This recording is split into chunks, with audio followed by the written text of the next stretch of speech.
FM 102.8.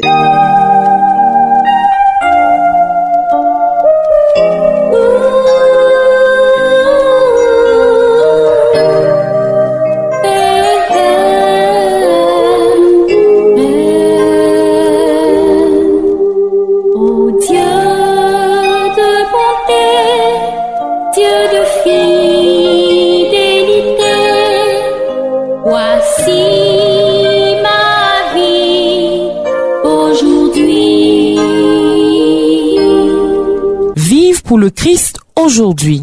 Évangile et commentaire des textes du jour avec le Père Georges Yoboué. Ô Dieu de bonté, Dieu de fidélité, voici ma vie aujourd'hui. Bonjour chers frères et sœurs, je suis votre ami et frère le Père Georges Yoboué. Aujourd'hui, vendredi 13 décembre 2024, vendredi de la deuxième semaine du temps de l'Avent de l'année C, nous voulons vous proposer la méditation de l'évangile de Jésus-Christ selon saint Matthieu, chapitre 11, verset 16 au verset 19.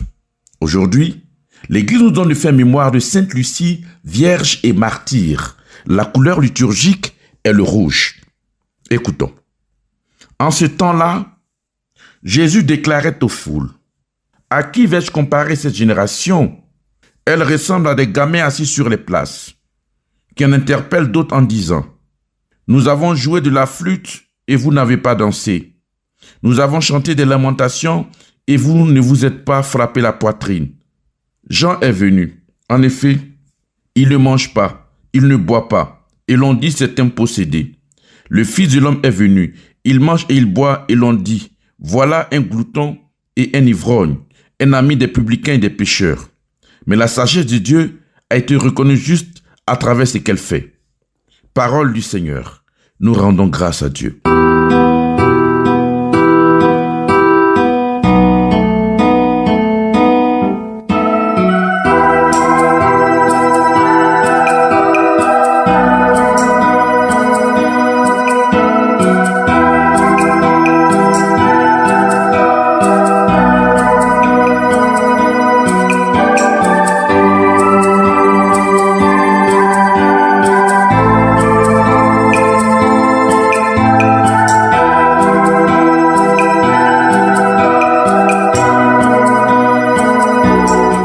Seigneur, à la suite de Sainte Lucie, vierge et martyre, que nous commémorons aujourd'hui, donne-nous de chercher la vraie lumière, celle par laquelle tu nous éclaires et guides nos pas, même lorsque nous sommes dans les ténèbres du doute ou de l'indifférence.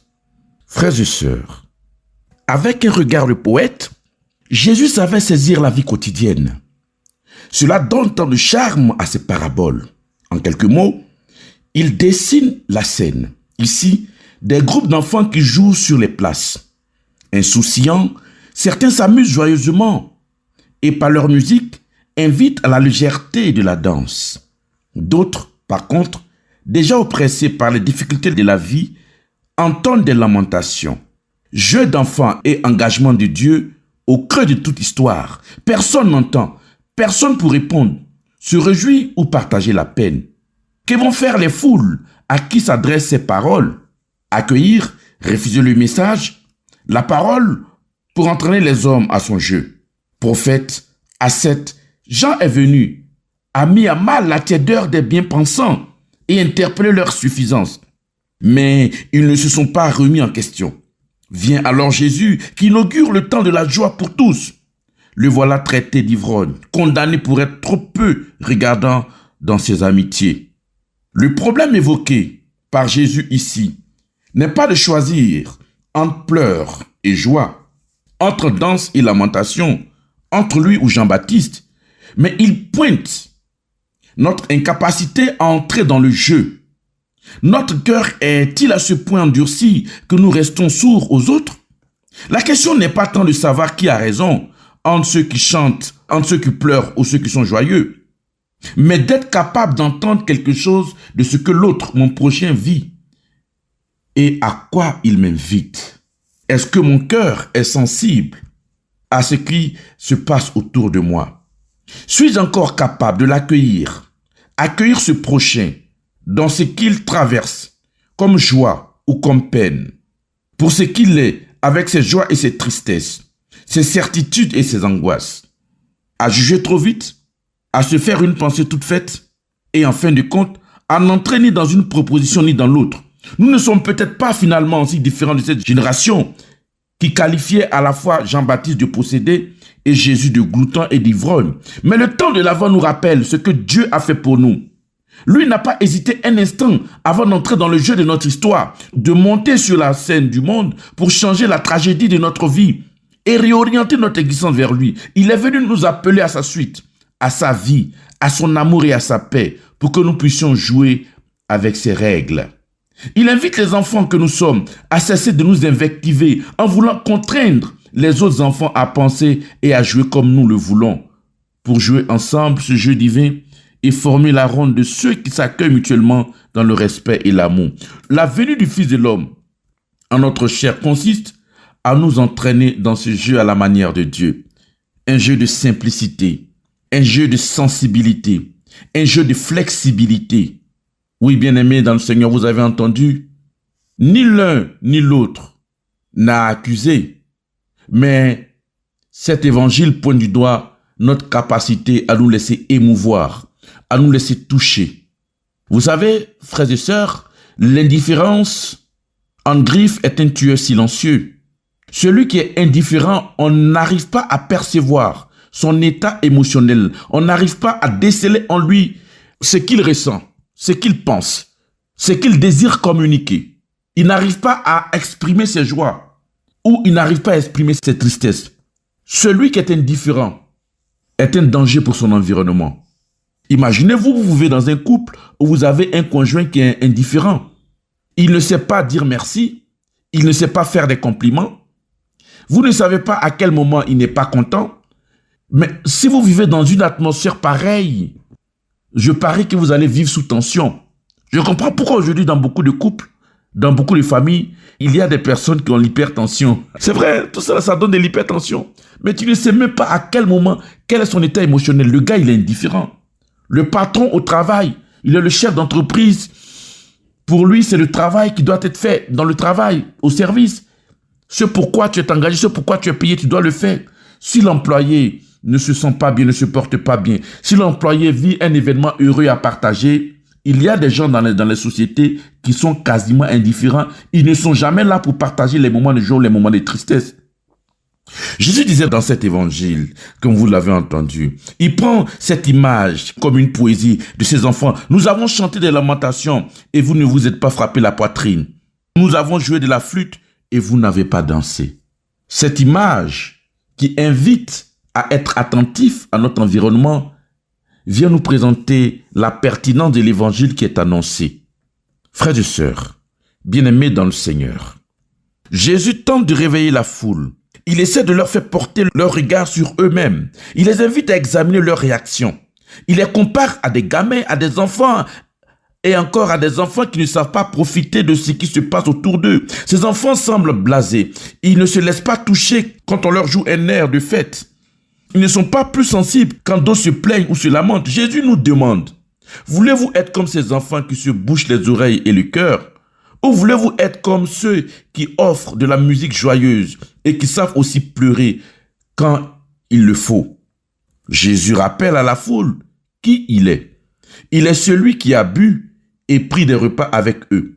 Celui qui a partagé leur table et leur vie. Celui qui est entré chez tous ceux qui lui ont fait une place. Que ces derniers soient considérés saints ou pas. Il leur signifie qu'il est venu sauver les pécheurs. Il ne leur a pas refusé sa présence. Il les a rencontrés où ils étaient, non pas dans le désert, comme Jean le Baptiste avant lui, mais dans leur salon et leur salle à manger. Il leur a raconté des histoires joyeuses comme celle de l'homme qui a vendu tout ce qu'il avait pour acheter la pelle rare. Et des histoires tristes comme celle des vierges folles qui arrivent la nuit devant une porte fermée. Il nous demande de nous placer face à lui. Quand nous sommes à la messe, nous sentons-nous touchés par l'évangile, par l'homélie des prêtres? Ou est-ce que quand il arrive le moment de la lecture et des homélies, c'est là que nous sommes en train de penser aux choses de la maison? Ou c'est là que nous commençons à rentrer dans la distraction? Est-ce que nous nous laissons réellement toucher? Est-ce que parfois nous n'arrivons pas de juger les homélies, les méditations des prêtres? Est-ce qu'au lieu de rester concentrés par la parole qui nous touche, est-ce que nous ne sommes pas en train de dire non, il est trop long ou il a été trop bref? Est-ce que la parole du jour arrive à frayer un passage dans notre cœur? Bien-aimés dans le Seigneur, la résolution que nous allons prendre aujourd'hui est la capacité de nous laisser émouvoir par notre environnement. Fuyons l'indifférence. Alors, concrètement, qu'est-ce que nous allons faire? Celui qui est indifférent, c'est celui qui ne se sent concerné en rien de ce qui se passe autour de lui. Celui qui ne donne pas son avis en fonction de ce qu'il ressent réellement. C'est celui qui ne sait pas complimenter ou dire ses vérités. Ce qu'on va faire, en tout cas pour ceux qui sont dans les couples, je voudrais m'arrêter sur ce cas précis. Ceux qui sont en couple, essayons de raviver la flamme dans ce couple ou dans cette famille à travers la communication. Si vous constatez qu'on se parle rarement ou on se parle moins, c'est l'occasion de vraiment de créer des espaces de qualité de relation pour que vous puissiez dans vos familles avoir le temps d'échanger entre vous. C'était pour aujourd'hui à votre émission Vivre pour le Christ, votre ami et frère le Père Georges Boué. Que Dieu vous bénisse. À bientôt. C'était Vivre pour le Christ aujourd'hui, évangile et commentaire des textes du jour avec le Père Georges Yoboué. FM 102.8. Voulez-vous connaître l'épître aux Philippiens et le livre de la Genèse? Eh bien, le temple de la Bible vous en donne l'occasion dans les secteurs pastoraux suivants. Secteur pastoral de Koumassi, dimanche 15 décembre 2024 à la paroisse Notre-Dame de l'Assomption de Koumassi Prodomo. Secteur pastoraux de Port-Boué et Jean Folly, dimanche 22 décembre 2024 au collège catholique Sainte-Anne la Sagesse de Port-Boué. Toutes ces formations se feront en 3 vagues de 7h, 10h et 14h avec à la clé une attestation de formation. Coût de la formation 3500 francs. D'éminents spécialistes se tiendront à votre disposition pour répondre à vos interrogations. Paroissiens et paroissiennes des secteurs pastoraux de Koumassi, Port-Boué et Jean Folly, saisissez l'opportunité d'apprendre presque gratuitement ces livres. Formation ouverte à tous. Profitez-en. Pour bien la suivre, il faudrait lire intégralement les livres, les notes et les commentaires et préparer d'avance les questions à poser à l'expert. Inscription au secrétariat des paroisses des secteurs ou au numéro suivant 07 67 74 24 48 05 01 51 14 70. Bonne formation à toutes et à tous.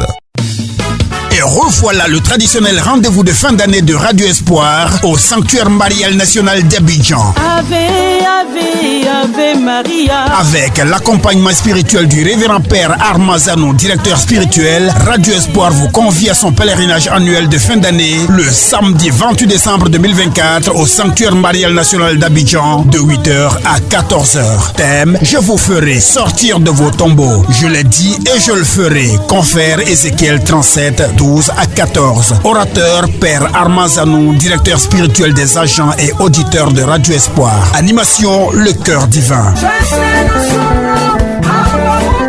Tous au Sanctuaire Marial National d'Abidjan le samedi 28 décembre 2024 à 8h. Je dis bien à 8h. Contact 0779 88 29 74. Bon pèlerinage à toutes et à tous.